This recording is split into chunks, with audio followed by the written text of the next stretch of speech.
Radio Keskiyö-radio lähtee laiturilta 12 kello 00:00. Hyvää matkaa! Ja Radio Keskiyö-radion erikoislähetys tänään aivan kuvaputkea pitkin sinne teidän koteihin ja toimittajana Mauri Karhu.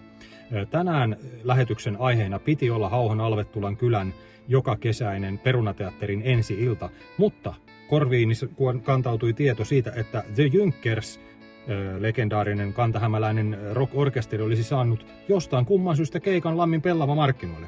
Ja nyt soitamme The Junkers päämajaan ja yritämme saada selvää syistä, jotka ovat johtaneet tähän tapahtumaketjuun. Katsotaan, saadaanko sieltä joku kiinni. Hälyttää lupaavasti.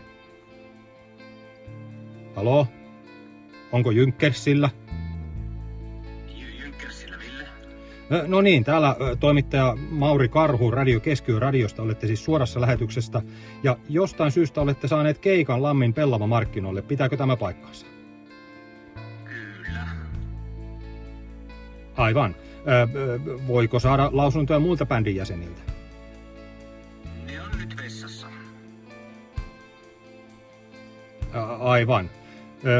Nyt me teemme sillä lailla, että lähetys päättyy tähän. Kiitoksia haastattelusta. Ja, no niin, se katkesi. Ja minä siirryn raportoimaan paikan päältä. Mennään sinne studioon, otetaan tähän väliin uutisia ja käynnistän tästä auton ja lähden kohti Lammia. Sitten uutisia.